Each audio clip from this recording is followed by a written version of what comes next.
The rain was coming down in cold needles when 911 dispatch received the call. A boy, no older than 3, standing alone at the corner of Maplewood and 7th. No coat, no shoes, just a Spider-Man pajama top soaked straight through and trembling sleeves wrapped around tiny shoulders.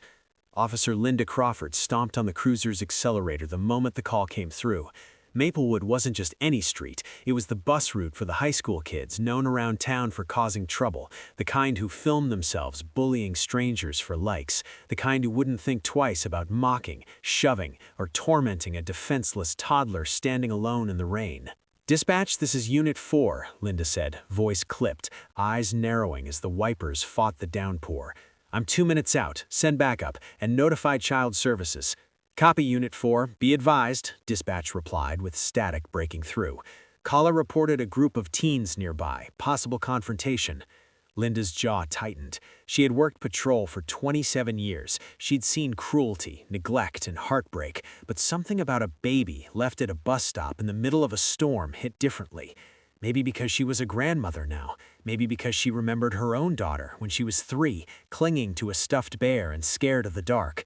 But this child, this one wasn't scared of the dark. He was out there alone in the world, and something about that didn't sit right in her gut. She turned the corner and slammed her brakes. There he was. The toddler stood directly under the flickering street lamp, rain plastering his hair to his forehead. His little hands were balled in tight fists. His lips were purple from cold. A blue backpack, far too big for him, lay on the wet sidewalk beside him. Worse, much worse, 3 teenage boys stood a few feet away, circling him like wolves. One boy snickered, pulling out his phone. "Dude, film this. People are gonna freak out when they see this kid just standing here like a frickin' horror movie doll." Another nudged the toddler's backpack with a shoe. "Yeah, what's even in here? That he stole it." The toddler didn't move, didn't cry, didn't even blink. He just stared straight ahead, like he was waiting for something that wasn't coming. She threw the cruiser door open so hard it bounced back. "Hey," she barked, voice booming through the rain. "Step away from that child right now." The boys jolted. For a split second they considered running, but one, tall, shaved head, the obvious ringleader, rolled his eyes. "We didn't touch him, lady." "Officer," she corrected sharply, "and you're leaving now." The teens muttered curses under their breath but scattered, disappearing behind the laundromat. Linda hustled toward the boy, kneeling slowly so she wouldn't scare him. "It's all right, sweetheart," she said gently. "My name is Officer Crawford. I'm here to help you." The boy finally turned his head toward her, and the moment their eyes met, Linda felt her stomach drop. His eyes looked too old, too knowing, like he'd seen far more than any toddler ever should. She swallowed hard. "Honey, where's your mom or dad? Are you hurt?" For a moment he just stared at her, rain running down his cheeks like tears he didn't have the strength to cry. Then he opened his mouth. His first words were soft, slow, almost rehearsed. "They said you'd find me." Linda froze. The rain hammered the pavement, a horn blared in the distance, but her entire world seemed to narrow to that one trembling child. She cleared her throat. "Who, sweetheart? Who said you'd find me?" He lifted a small arm and pointed down the dark street behind him. "The bad man." Linda felt her heartbeat spike. "What bad man?" she pressed. The toddler blinked rain out of his lashes. "The one who took Mommy." She exhaled sharply. All right, this wasn't an abandoned child situation anymore. This was a kidnapping, a dangerous one, and this little boy was the only witness. But then he lifted the backpack and held it out to her with tiny shaking hands. "He told me to give you this. He said you'd know what to do." Linda hesitated before taking it. The bag felt heavier than it looked. Wrong somehow. She unzipped it. Inside was a thick envelope wrapped in plastic. Inside that was a single sheet of paper and a photograph. Linda pulled the picture out first. Her blood ran cold. It was a picture of the toddler. But he wasn't alone. He was sitting next to a woman tied to a chair, her mouth covered with duct tape, her eyes red and swollen. The toddler's tiny hand had been placed on her knee, like someone forced him to pose. Linda's fingers trembled as she reached for the sheet of paper. Big black letters, typed, not handwritten, filled the page. She read only the first line before the breath left her body. "Officer Crawford, we've spoken before. This time, you will listen." Her heart stopped. Someone knew her name. Someone expected her. Someone had orchestrated all of this. She felt the toddler's hand slide into hers. "He's watching," the little boy whispered. Linda jerked her gaze upward, scanning the rooftops, the shadows, the parked cars, every dark corner the rain couldn't wash clean. Her instincts screamed the same word over and over: trap. But it was already too late. For her, for the boy, and for the woman begging silently from the photograph. Officer Linda Crawford stood frozen on the rain-soaked sidewalk, the toddler clinging to her leg as the street lamp flickered overhead. The letter in her hand felt heavier than the soaked envelope it came in, heavier than the gun at her hip, heavier than anything she'd been forced to carry in 27 years on the force. Cold wind pushed at the edges of the paper, threatening to tear it loose. She gripped it tighter. The first line kept echoing in her mind. "Officer Crawford, we've spoken before. This time you will listen." Her pulse thudded hard against her ribs. Who? When? How long had this person been watching her? A crackle of static broke the air. "Unit 4, backup arriving now," dispatch announced. Linda swallowed and lifted the trembling toddler into her arms. He instinctively buried his face into her shoulder. Despite the cold, his skin felt warm, too warm, feverish. "Hang on, sweetheart," she whispered. 2 cruisers pulled up, lights flashing silently against the rain. Officers Jenkins and Morales rushed over, hands hovering near their holsters, eyes scanning the shadows. Jenkins's voice dropped when he saw the child. "Good God, he's tiny." Morales stepped closer. "Where are his parents?" Linda exhaled shakily. "That's the problem." She handed Jenkins the photo. When he saw the bound woman, his mouth tightened. "What the hell?" "Who left the kid?" Morales asked. "That's still unknown," Linda answered. "But whoever it was left this." She held up the letter, "and they addressed it directly to me." Jenkins frowned. "To you? By name?" Linda's stomach twisted. "Yes." He looked down at the toddler. "Did he say anything?" She hesitated. How could she explain what the child had said? How could she put those eerie words into the air again? Morales sensed it. "Linda? What did he say?" She finally forced it out. "They said you'd find me, and—" her voice tightened. "The bad man took Mommy." Silence fell. Even the rain seemed to dull for a moment. Jenkins looked at the boy with renewed intensity. "Sweetheart," he said gently, kneeling, "can you tell us your name?" The toddler didn't answer. Instead, he lifted his head from Linda's shoulder and stared directly at Jenkins with those unsettlingly old eyes. No talking. He's listening. A chill sliced down everyone's spine.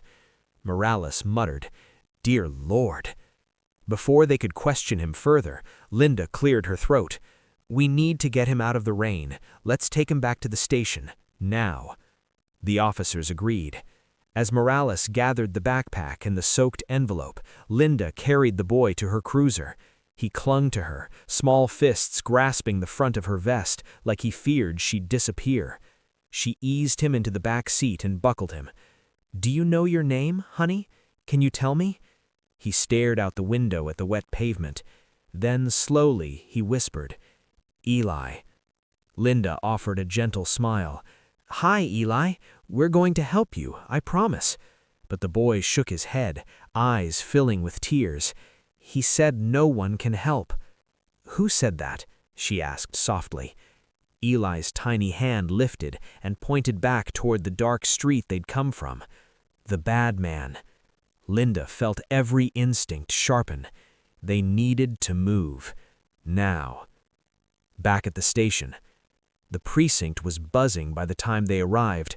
Officers rushed between desks, radios squawked, and phones rang non-stop, typical for a stormy Friday night. But when Linda walked in with a barefoot toddler wrapped in a department blanket, the noise dipped. "Crawford?" Sergeant Henry Ross stepped forward, confusion in his eyes. "What on earth?" "Found him alone," she said, "and we have a kidnapping situation." Ross's face hardened instantly. "Briefing room, now." Morales handed Linda the backpack and letter before peeling off to pull surveillance footage. Jenkins left to contact CPS. Ross closed the briefing room door behind them. "What exactly are we dealing with?" he asked. Linda placed the envelope, photo, and letter on the table. Ross picked up the letter first. As he read, his eyes narrowed. "We've spoken before? This time you will listen?" He looked up sharply. "Who the hell is this?" Linda's throat tightened. "I don't know, but whoever they are, they've been watching me. They knew I'd be the one to respond. They knew my route." Ross considered that. Could be someone from a past case. Anyone come to mind? Too many, she thought. Twisted faces, dangerous men, broken families, but none she could place with this level of planning. "It gets worse," she said quietly, pushing the photo toward him. Ross looked down and froze. "The woman? She's alive?" Linda confirmed. At least she was when that picture was taken.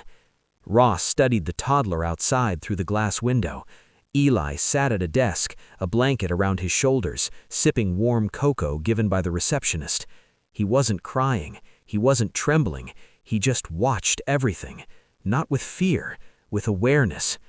"Has he said anything else?" Ross asked. "He said someone told me I'd find him, and that the bad man took Mommy, and that he's listening." "He?" Ross repeated. "The kidnapper?" Linda nodded. Ross let out a slow breath. "Okay, we'll get a search warrant to trace this letter, the envelope, the prints on the backpack. We'll canvass the bus stop zone, traffic cams, storefronts. Maybe we'll get lucky." But Linda wasn't reassured. The letter had been too calculated, too personal. She reached into the envelope again. There had been something she hadn't shown the others yet, something she wasn't ready to say out loud until she confirmed it. A second sheet of paper. Ross noticed immediately. "What's that?" Linda laid it on the table. It was a printed map. The area highlighted was small, just a few blocks surrounding Maplewood and 7th, but marked in bold red ink were a set of coordinates and a short message. "This is where it begins. You have until morning." Ross narrowed his eyes. "What begins?" Linda stared at the coordinates, dread hollowing her chest. She knew that spot. It was a burnt-out building, a structure that caught fire 6 years ago during a domestic disturbance, a case she'd handled, a case with a grim ending, a case that never fully closed. Ross saw her expression darken. "You know the place?" "Yes," she whispered. "And if the kidnapper brought this boy into it, then this is personal. Very personal." Ross straightened. "We'll assemble a team." "Not yet," Linda said quickly. "If this guy is watching, and Eli said he is, sending a full team may spook him. He might hurt the mother." Ross gritted his teeth. "You want to go alone?" "I want to go smart," she corrected, "with strategy, not force." She didn't add what she was really thinking. "The kidnapper contacted me specifically. He wants me to follow the trail. If I don't, someone dies." Ross rubbed his temples. "Okay, we'll do this by the book. We gather intel first."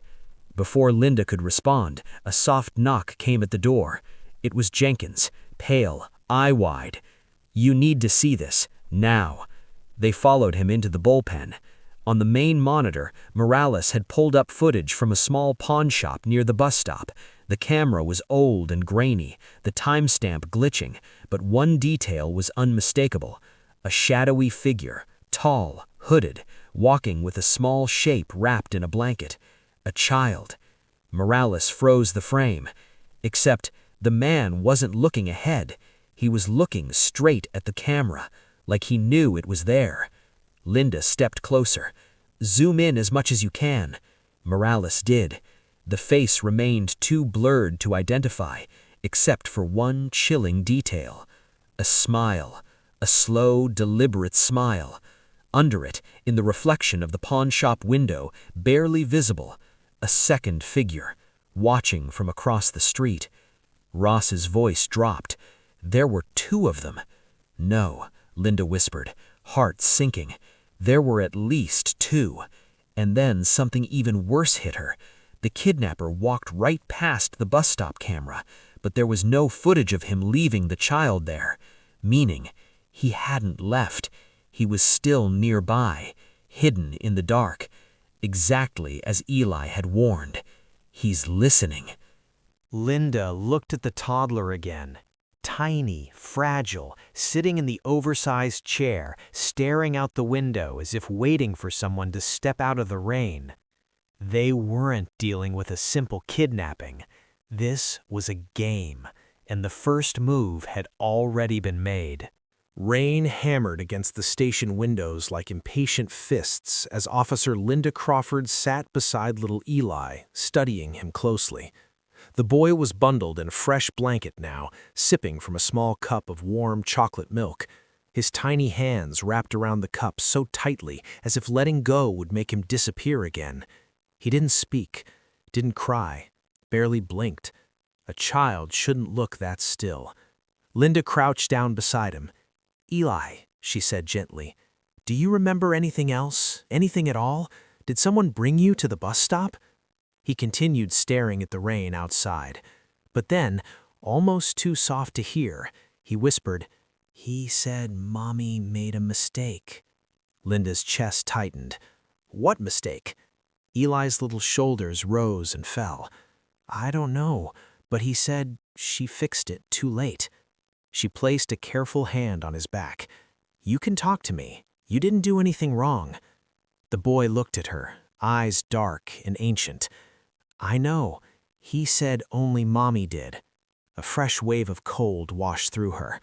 Across the room, Ross and Morales were reviewing the pawn shop footage again, hoping a new angle might reveal a license plate, a badge, a scar, anything. Jenkins was on the phone with the National Missing Child Registry. Everyone was trying, but something wasn't adding up. Linda turned back to Eli. "Can I check your pockets, sweetheart? You might have something that can help us find your mom."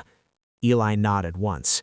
She gently reached into the oversized hoodie the boy wore, clearly not his, and felt something odd. Not a toy, not a candy wrapper. Paper. Folded. Her pulse jumped. She slowly pulled it out. A torn piece of notebook paper, damp at the edges but still legible. 4 words, written in shaky handwriting. He wasn't the first. Linda felt her throat close. "What is that?" Ross asked from across the room. Linda held it up silently. Ross's expression darkened. "Another message." Morales joined them, his brows furrowed. "Do you think the kidnapper put that in his pocket?" Before Linda could answer, Eli spoke, the third complete sentence he'd said since they found him. "Mommy put it there." Every officer turned to him. Linda crouched lower. "Your mommy? She gave this to you?" Eli nodded slowly. Jenkins pressed. "Did she say why, buddy?" Eli's bottom lip trembled. "She said, 'Give it to the lady officer.'" Linda blinked. "He told you that?" "No," Eli said. "Mommy did." Linda's breath hitched. So the mother had known. She knew Linda would be involved. She knew Linda would find her son. This wasn't random. This was intentional. Ross folded his arms tightly. "All right, everyone gather. Something's going on here." The team circled around the briefing table. Linda laid the new note beside the map and the original letter. The pattern became impossible to ignore. 1. The kid was placed where Linda would find him. 2. The first letter was addressed directly to Linda. 3. The mother told her son to give a note to the lady officer. 4. The coordinates on the map pointed to a place connected to a case in Linda's past. "This isn't about the child," she said softly. "It's about me." Ross rubbed his jaw. "Someone is dragging you back into a case we all thought was settled." Morales asked, Which case was connected to that burned-out building again? Linda didn't answer right away. Her mind drifted back, 6 years, when she was younger, unforgiving, and still believed that justice always had a clean answer. The call from dispatch, the smell of smoke, the crying child on the curb, the man screaming inside the burning house, and the woman who yelled through tears, "He wasn't supposed to be there! You don't understand!"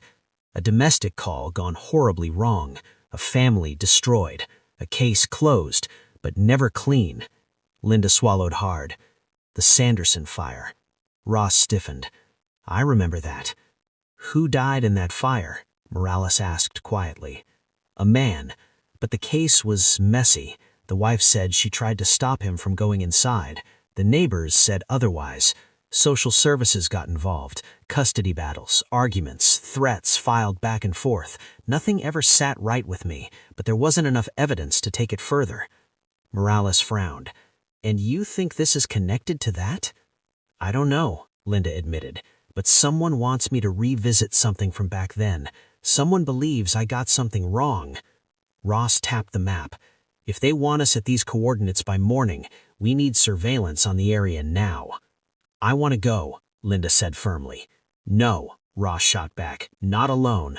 "Someone wants me there," Linda repeated. "If I don't go, he may hurt the mother." Ross held her gaze. His tone softened, but not his resolve. "I won't let you walk into a trap." She stared back. "He already set the trap. The only way out is through." Ross sighed, rubbing his temples.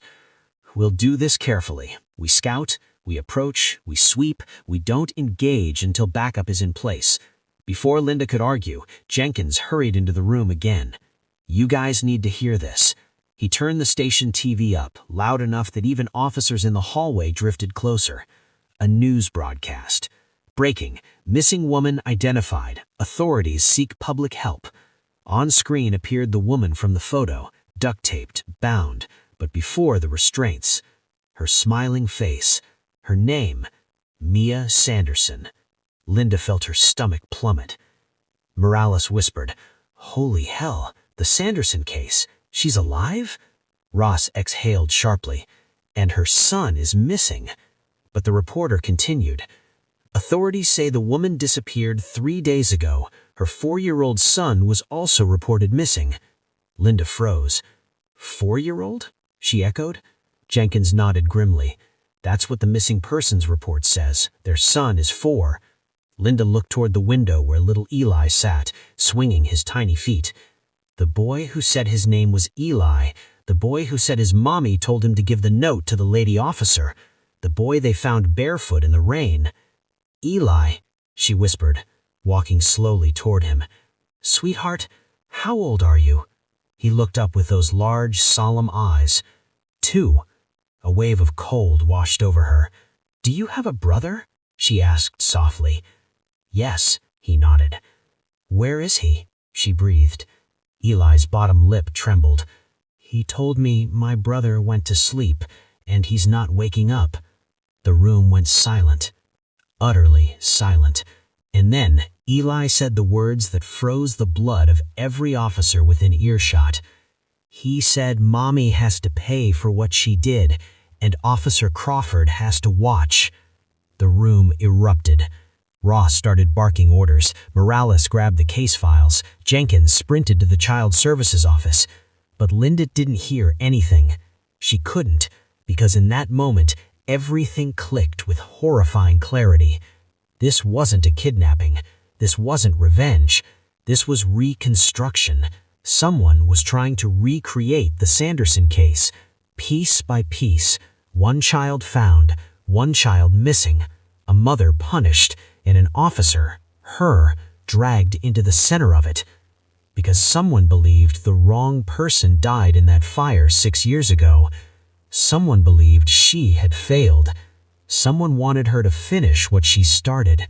And the worst part, she didn't know yet if the person she had failed was the Sanderson husband or the Sanderson wife. Night fell over the city like a heavy curtain, thick and smothering, as Officer Linda Crawford sat alone in the dim interrogation room. The hum of the fluorescent lights sounded unnaturally loud.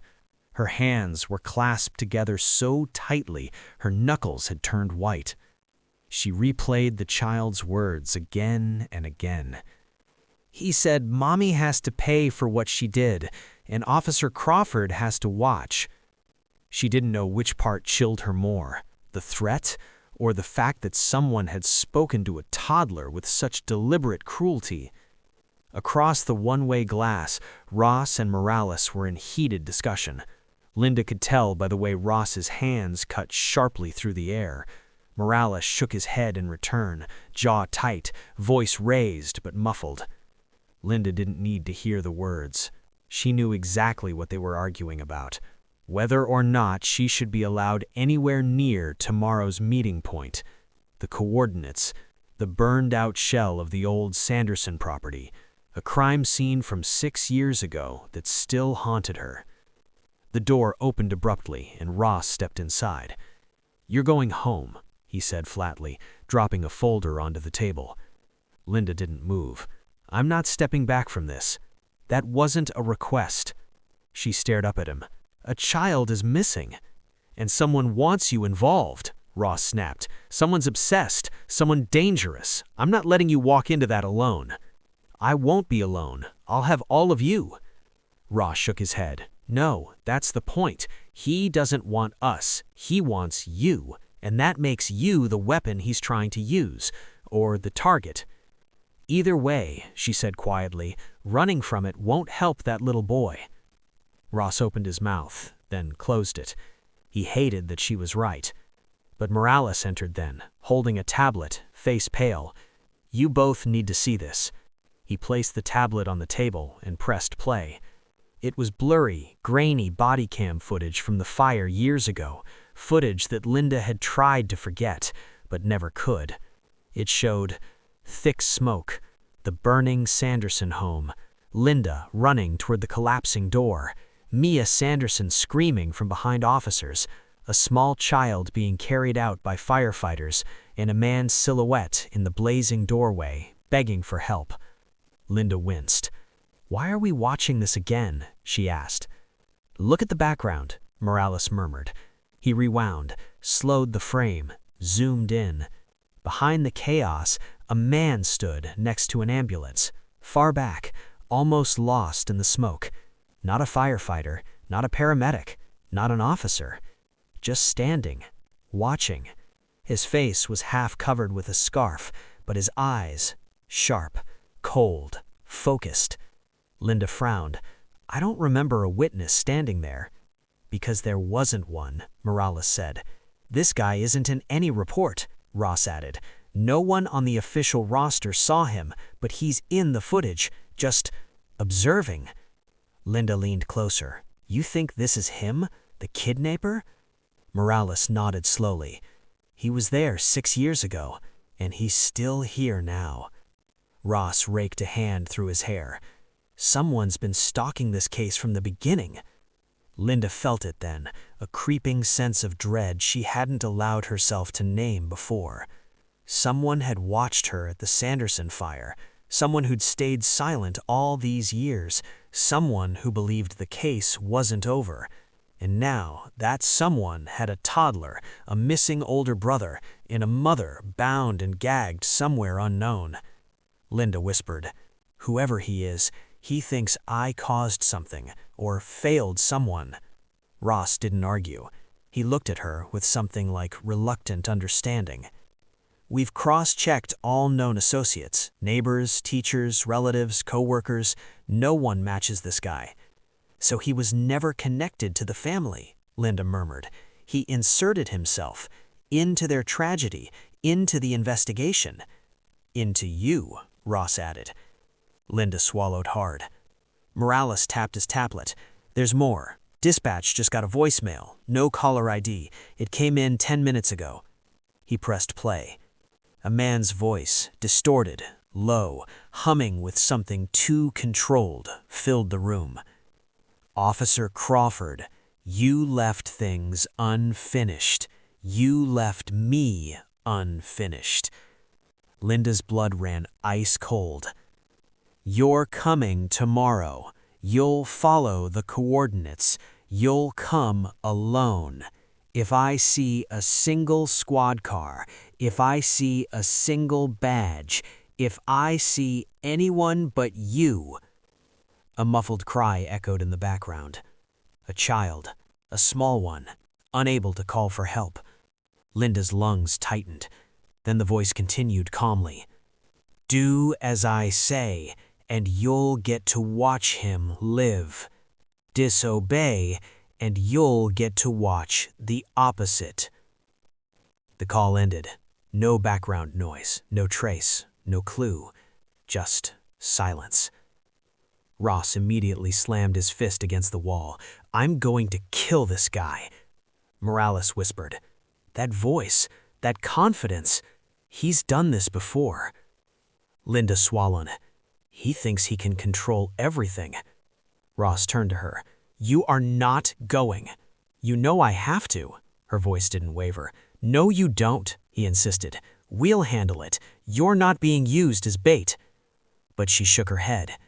"It's not bait if I walk willingly." Ross stared at her, his jaw clenched, his eyes hard. "You'll die," he whispered. "Not if you're close enough to reach me." Linda blinked. It was the opening he needed. "Fine," he said through his teeth. "We do it carefully. We track you. We stay out of sight. We coordinate everything." Morales exhaled. "At least let us set up perimeter teams, snipers on standby." "Thermal drones," Ross added. "Backup vehicles positioned half a mile out." Linda hesitated. "He'll see all of that," she warned. "He won't," Ross said darkly. "We'll make him think you came alone." Linda nodded. And then the station lights flickered. Once. Twice. Everyone froze. The building's alarm system chirped quietly, signaling a new message. Morales checked the system monitor. His pupils dilated. "Oh my God." "What?" Ross demanded. Morales turned the screen.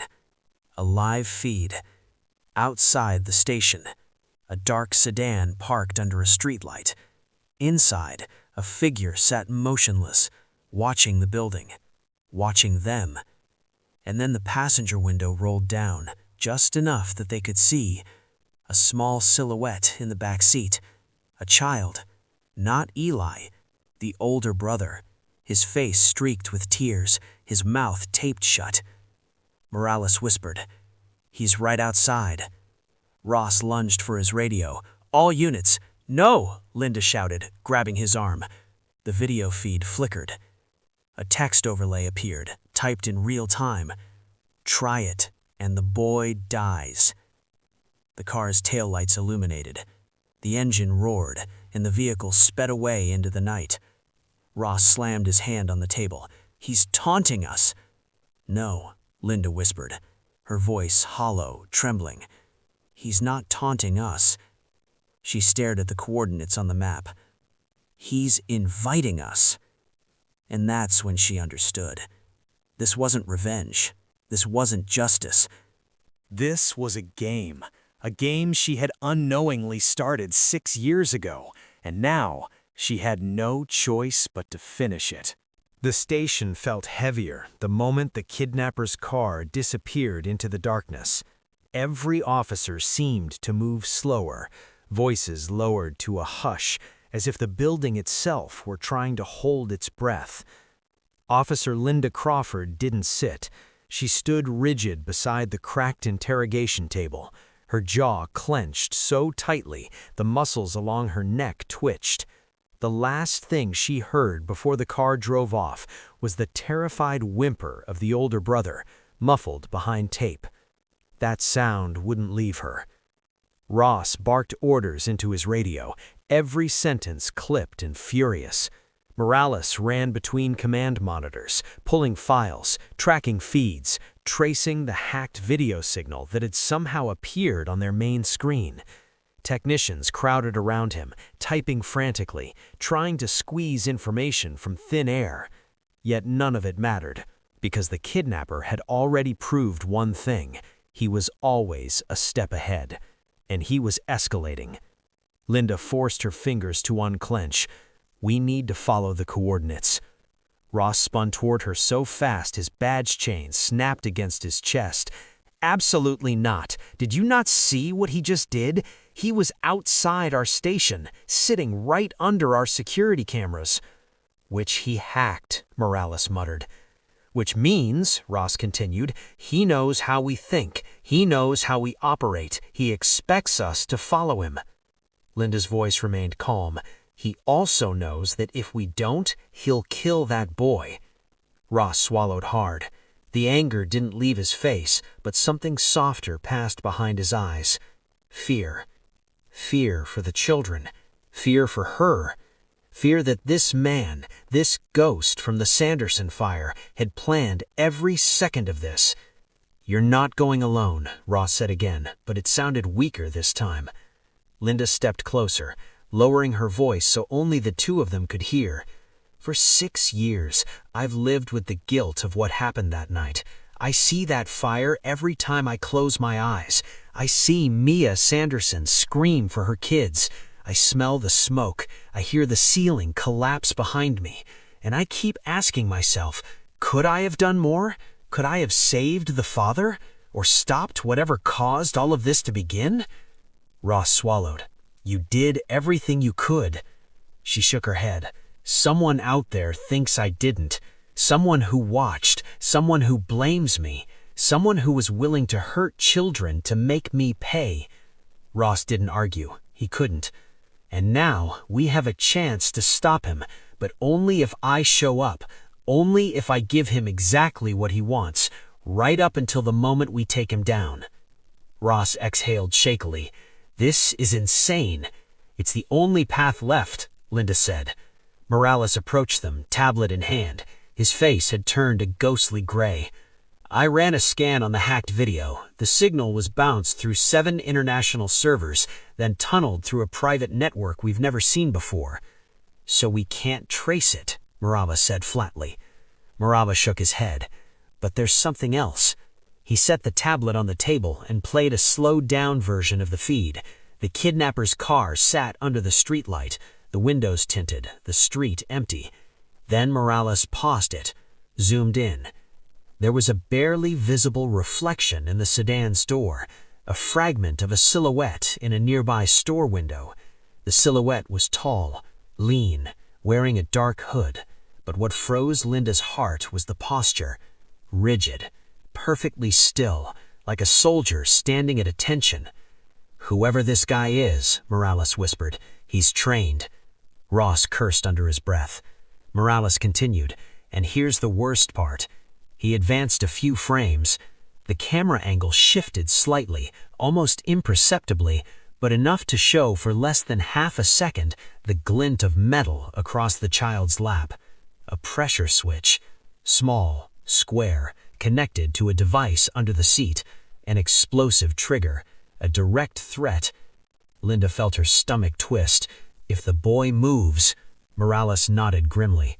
"Yes, and the kidnapper knows that we know."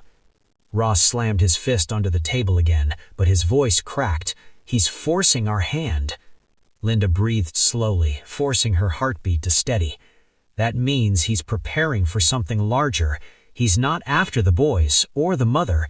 She hesitated, then said the truth she had been avoiding. "He's after me." Ross turned to her sharply. "You are not sacrificing yourself." "I'm not, because when I walk into that meeting point, all of you will already be there." Ross blinked. "Wait, not visibly, hidden. Thermal drones, snipers uprange, unmarked units 2 miles back, undercover vehicles blending into the area, tight, controlled perimeter. You monitor everything. I'll wear a tracker so slim it looks like a thread in my jacket lining." Ross stared at her. "You really think we can outmaneuver someone like this?" Linda met his eyes. "I think we have to try. The only other option is letting him keep those kids, and that's not an option." There was a long, painful silence. Finally, Ross looked at Morales. Morales nodded reluctantly. "We can do it. It'll take the whole night, but we can build a trap he won't see." Ross groaned into his hands, then straightened. "Fine, but I'm leading the perimeter. You are, Linda said softly. And the moment anything feels wrong, he warned, pointing a finger at her, you fall back. I can't promise that. Ross's jaw tightened. Then promise me one thing. She turned to him fully. Promise me you won't freeze. Linda knew what he meant. 6 years ago, at the Sanderson fire, there had been one moment, one terrible moment, where the world tilted sideways, where Linda had hesitated, watched the ceiling beam sway, calculated risk, calculated survival, and she had paused for 2 seconds. 2 seconds the kidnapper must have noticed. 2 seconds he believed changed everything. Linda nodded slowly. I won't freeze. Ross exhaled, defeated but resigned.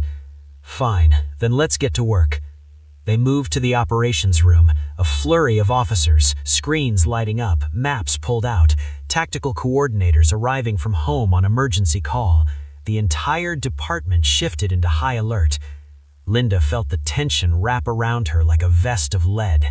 This wasn't a rescue mission. This wasn't a standard abduction case. This was a war against a ghost who had been waiting 6 years, a ghost who had planned every second with meticulous care, a ghost who wanted her to walk into his hands. As the team prepared, Linda walked into the empty hallway leading to the evidence room. She needed a moment, 1 minute of silence to gather herself. She closed her eyes, and for the first time in years, she allowed herself to remember the father's face. Not his burned silhouette, not the smoke. His face, alive, laughing, carrying his boys on his shoulders in the photograph found years ago in the rubble. And then she heard footsteps behind her. She spun, hand reaching instinctively for her holster. Ross stood there, not angry, not barking orders, just looking at her with the quiet heartbreak of someone terrified of losing her. Linda, said Ross softly, whatever happens tomorrow, you don't face him alone. She swallowed hard. I know. But deep inside, she also knew something else.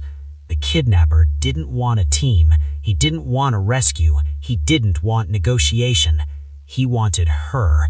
And when she walked onto that abandoned property tomorrow, she would be stepping into the center of his incession, into the jaws of a threat years in the making.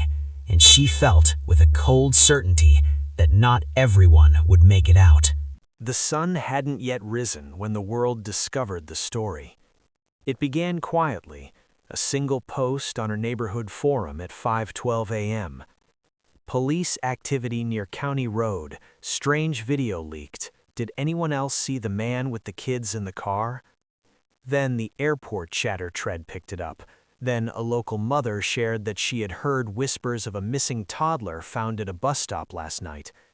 By 6:03 a.m., the first blurry screenshot of the kidnapper's hacked broadcast, the older boy gagged in the back seat, eyes wide, tears streaking his cheeks, spread across Facebook like wildfire.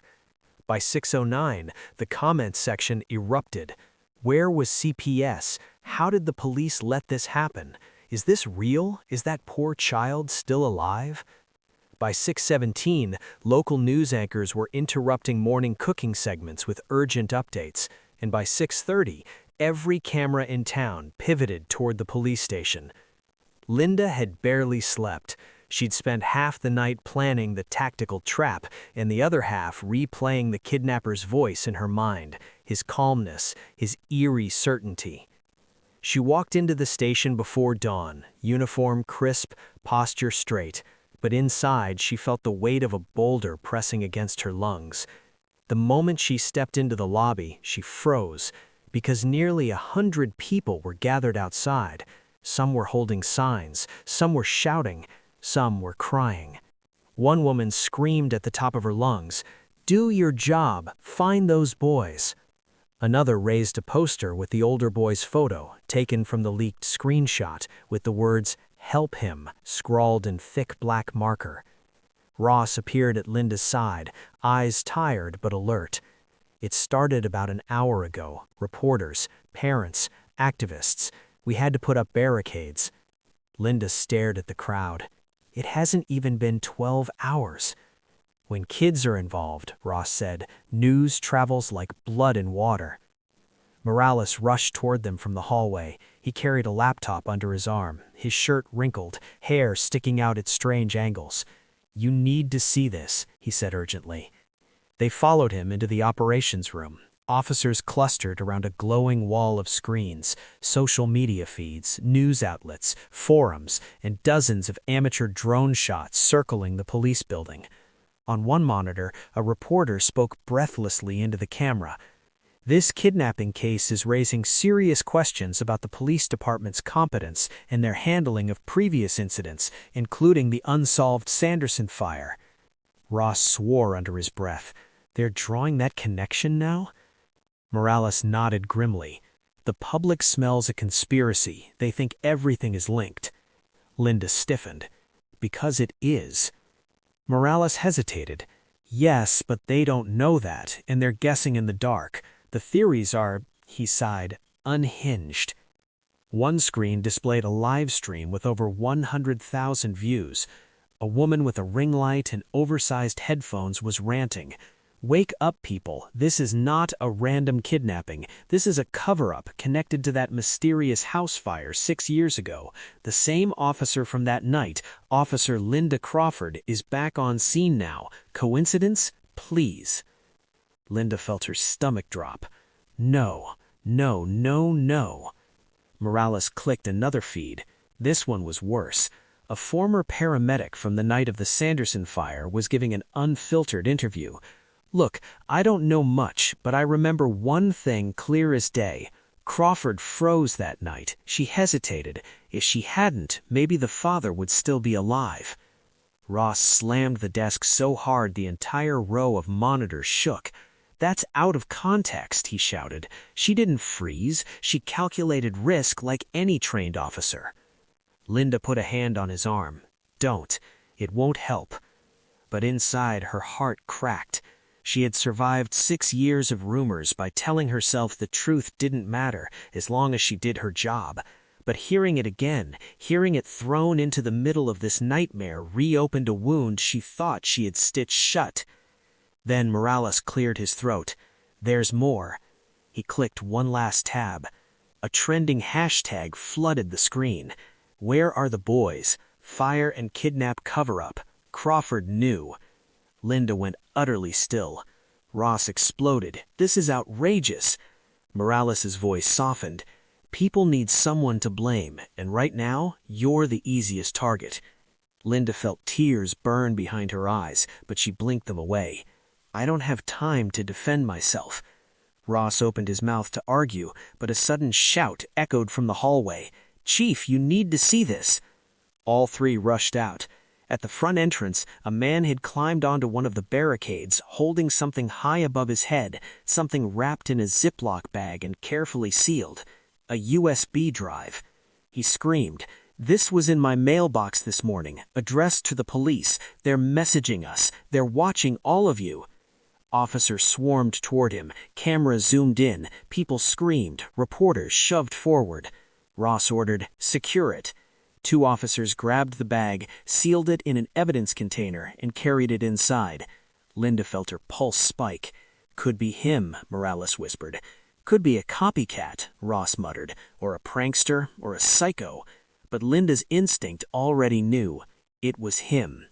They brought the USB to the evidence lab. Morales plugged it into an isolated machine, breath held. A single file sat on the drive. A video. Linda's heart pounded against her ribs like a trapped animal. "Play it," she whispered. The screen went black for 2 seconds. Then, a voice they all recognized. Calm, smooth, almost cheerful. "Officer Crawford, you're trending." Linda's stomach dropped. "I warned you the world would react. Fear, anger, panic. People always show their true selves when children are in danger, don't they?" The kidnapper chuckled softly. Then the camera refocused. The older boy sat on a chair this time, not taped, not restrained, sweaty, shaking, terrified. Behind him, the toddler was asleep in a crib. Both alive, both unharmed. For now. The kidnapper continued, "Don't worry, they're safe as long as you keep listening." Linda clenched her fists. "What do you want?" As if hearing her, he responded, "What I want is simple." He leaned closer to the camera, just a shadow in a hood, no face. "You and I have business from 6 years ago. You and I need closure. You owe me the truth, Officer Crawford." His final words were a whisper that made every hair on Linda's body rise. "Meet me where it all burned." The screen went black. The room went silent. Morales finally spoke, voice trembling. "That's the Sanderson house." Ross turned to Linda. "You're not going." But Linda already knew. She had to. Because she wasn't just chasing a kidnapper. She was chasing the truth buried in ashes. A truth that had survived 6 years of silence, guilt, rumors, and nightmares. A truth that had waited for this moment. And tomorrow, she would step back into the fire. The moment the video ended, Linda felt the world tilt. Not dramatically, not visibly, but in a quiet, internal shift that told her nothing would ever go back to normal after today. Ross paced the floor with long, furious strides. "You are not walking into that house alone," he snapped. "I don't care what he said. I don't care what threats he made. It's a trap." Morales leaned against the table, rubbing the back of his neck. "It's definitely a trap. The question is it one we can control?" Linda said nothing, because she already knew her answer. She had felt it the moment the kidnapper said those final words, "Meet me where it all burned." The Sanderson ruins, the charred skeleton of a house she had avoided for 6 years, the place where everything started and, if she was right, the place where it had never truly ended. Ross finally stopped pacing. "You think this is about you," he said, "about something you missed that night, something you didn't do." Linda didn't deny it. He stepped closer, lowering his voice. "But Linda, this isn't your fault. That fire was a mess. No one could have predicted." She cut him off quietly. "He could." Ross froze. Morales' eyes widened. "Wait, you're saying the kidnapper was there that night?" Linda swallowed hard. "I don't know, but the way he talks, the things he references, the fire, the timing, the urgency, something's connected. He didn't choose me at random." The room went silent again. Outside, the crowd was still shouting. Reporters were still shoving microphones. Someone was chanting her name like an accusation. Ross clenched his jaw. "We need to think strategically. If you go alone, he'll disappear with both boys. If you go with backup, he'll kill them. So what's the play?" Linda took a deep breath. "We give him what he wants," she said softly, "but not how he expects." Morales frowned. "Meaning, I go alone, at least from his point of view." Ross's eyes narrowed. "Linda, you two stay back, but not far. I need to draw him out, distract him long enough for you to locate the boys." Morales blinked. "You want us to track them without alerting him while you walk straight into an ambush?" She nodded. Ross looked as if she physically punched him. "That is the dumbest damn plan I've ever heard. And the only one that keeps the boys alive," she said. Morales sighed. "She's right." Ross threw up his arms. "Oh, great. 2 lunatics." Linda stepped closer to him. "You trust me?" "Of course I trust you," he snapped. "That's the problem." She didn't smile. She couldn't, but something softened at the edges of her expression. Then Morales pushed his glasses up. "If he wants to meet at the ruins, that gives us terrain advantage. There's cover, there's elevation, and if I can get a signal trace—" Ross groaned. "There won't be a signal. He's not stupid." "No, but he's arrogant, and arrogant people always leave one crack open." Linda turned back to the evidence board, staring at the timeline of the past 24 hours. 2 boys kidnapped, a broadcast, a direct message to her, a link to a 6-year-old fire. She ran her fingers along the photo of the Sanderson ruins, blackened beams, collapsed walls, the charred outline of a staircase leading to nowhere. She whispered, "What are you trying to tell me?" The room fell still. Ross finally exhaled sharply and grabbed his coat. If we're doing this, we're doing it my way. Morales, prep the tactical comms. Linda, don't go anywhere until we're ready. Linda nodded, though her mind was already elsewhere, racing, piecing fragments together, hearing echoes of screams from a night she had tried so hard to forget. When Ross and Morales left to gather the team, she stood alone, staring at the old case file splayed open on the table. The Sanderson fire. A father dead, a mother injured, a child missing, presumed lost in the flames, though no remains had ever been found. She had always believed something was wrong with that conclusion, something incomplete, and now, 6 years later, a kidnapper was pointing her right back at it. Her phone buzzed. A text. Unknown number. Just 3 words. Are you ready? Her heart slammed into her ribs. He was watching. He was close. He knew she had seen the video. Linda typed 1 word back. Yes. Almost instantly, the typing dots appeared. Good. Meet me come alone at sunset. Bring nothing, not even a radio. If you try anything, both boys disappear forever. Linda's hand tightened around the phone. He didn't end there. And Officer Crawford, don't look for me. You already missed me once. She stared at the screen, shaking, cold spreading across her spine, her pulse hammering in her ears. Then, without warning, the phone shut off. Dead. Drained to 0. She hadn't touched anything. He had remotely killed the signal. Jesus, she whispered.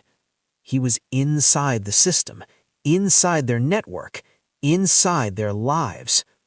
Ross burst back into the room moments later, carrying tactical gear. We need to move fast. Morales is setting up a silent perimeter. Tech team is scrubbing any digital trace they can. Linda held up the dead phone. He got in. Ross's jaw clenched. How? He shut the phone down. From where? Linda shook her head slowly. That's what scares me. Ross swore under his breath again. He could be anywhere.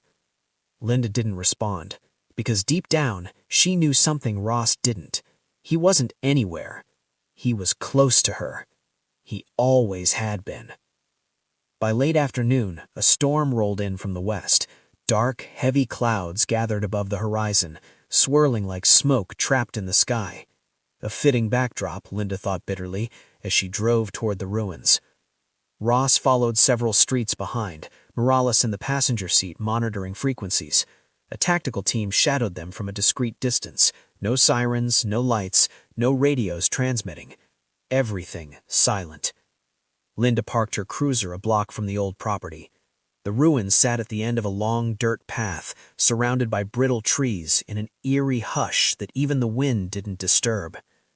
The moment she stepped out, her boots sinking slightly into the damp earth, a memory hit her so sharply she almost staggered.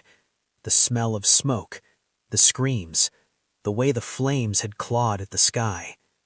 She forced her breathing steady and walked. The Sanderson house, or what remained of it, appeared like a dark skeleton at the end of the trail. Charred beams, collapsed walls, the ash embedded into the ground like old scars. Linda stepped inside the perimeter. Her radio stayed behind, her phone dead, her weapon holstered, but pointless. If he wanted her helpless, he had succeeded. She took 1 cautious step forward, then another.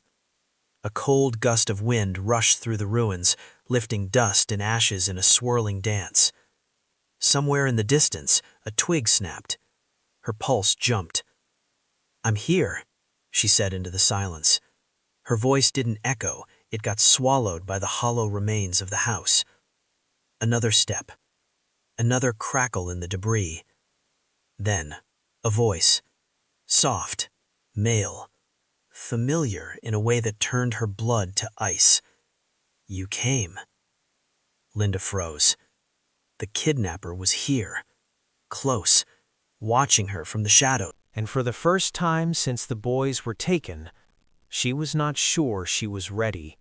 Not for who he was, not for why he had chosen her, not for the truth she was about to face. The voice drifted through the ruins like smoke, soft, calm, chillingly familiar. Linda didn't turn around right away. Her instincts told her not to. Predators wanted a reaction. Victims looked back too fast. Instead, she let silence settle around her like dust. "Where are the boys?" she asked steadily. The voice chuckled, a dry, humorless sound. "Still the hero," he murmured, "still pretending you're part of the reason all of this happened." Linda's jaw tightened. "Show yourself." Another beat of silence, then the crunch of footsteps on charred wood. A shadow separated itself from the darkness behind the broken archway. Slowly it resolved into a figure.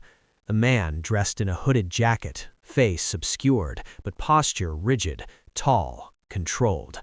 He stopped 10 feet away, close enough to be threatening, far enough to run.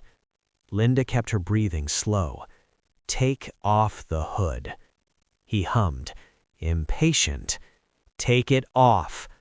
He raised his hands in exaggerated surrender. "Fine, Officer Crawford, you wanted the truth." With a slow, theatrical motion, he pulled the hood back, and Linda felt her stomach drop. Not fear, recognition. He wasn't a stranger. He was a ghost. "Ryan Sanderson," she whispered. "The missing boy from the fire, the 6-year mystery no one had ever solved. Only he wasn't a boy anymore. He was 20, hard-eyed, emotion hollowed out, and anger carved into every line of his face. "You," Linda stumbled over the words. "Ryan, we thought you died." He tilted his head slightly. "I did."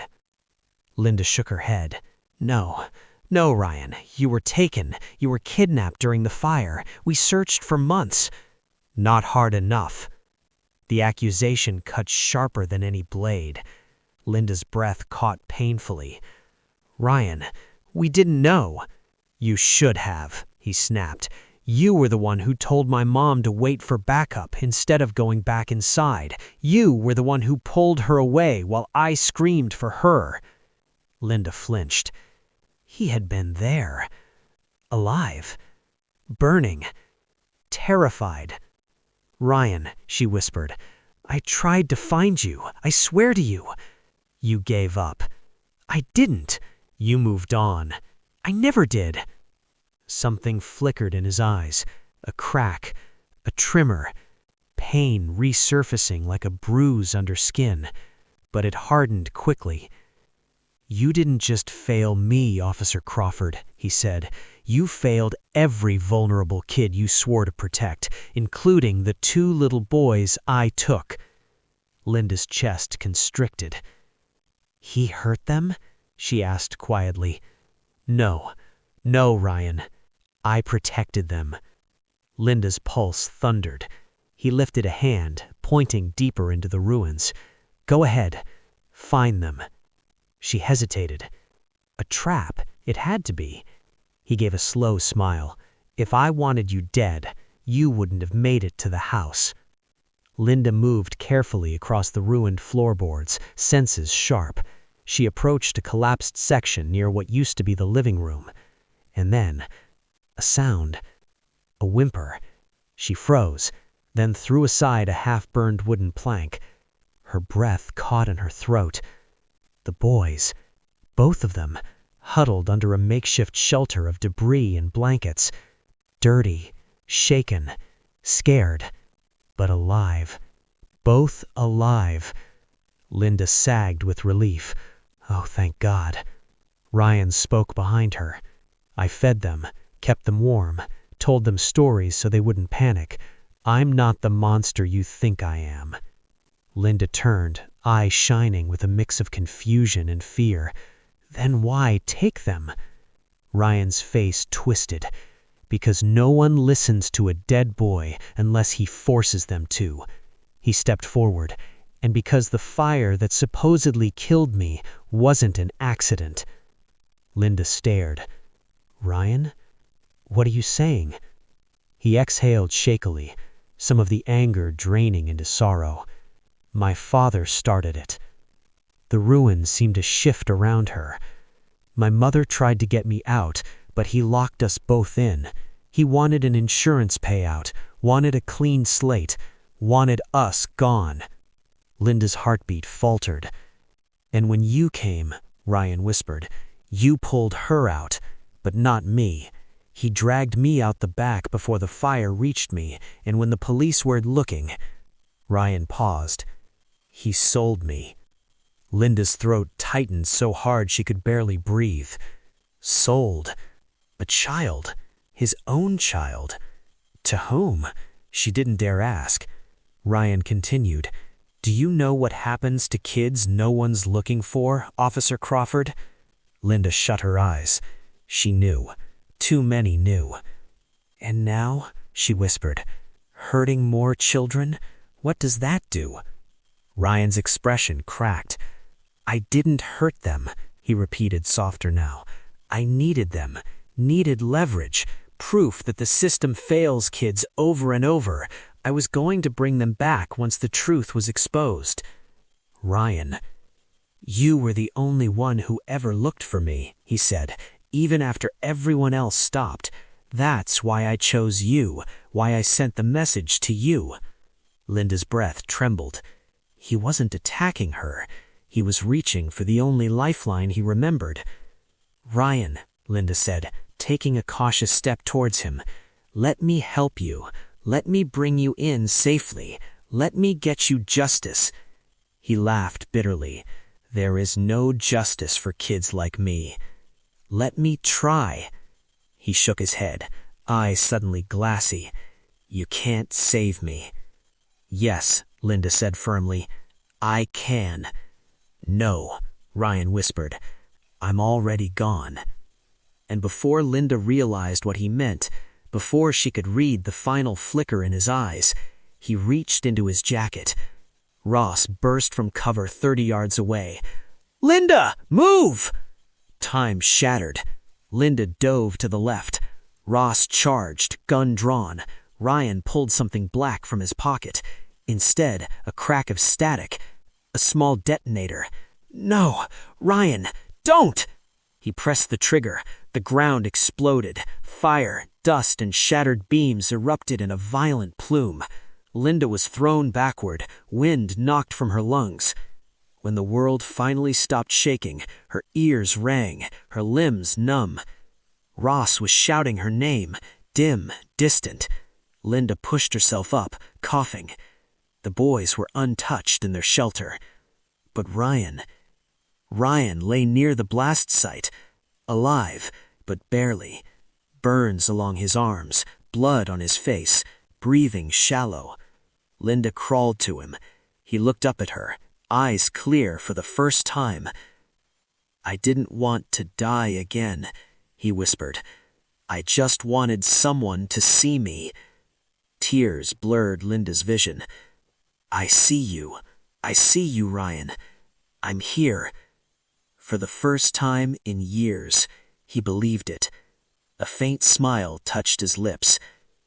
And then, his chest stilled. Linda bowed her head over him as sirens approached, air thick with smoke and grief. Ross knelt beside her, touching her shoulder gently. You saved the boys, he whispered. Linda wiped her eyes. But I couldn't save him. Ross didn't argue. Some wounds even time can't fix. Linda stood, gathering the boys into her arms. They clung to her in terrified silence. In a way, she realized, Ryan had saved them too. He had protected them the way no one had protected him. As officers swarmed the ruins, as the media vans rolled in, as Morales jogged over with a shaken look on his face, Linda walked forward, the boy's hands wrapped around her own. The case was closed, but the reckoning had only begun.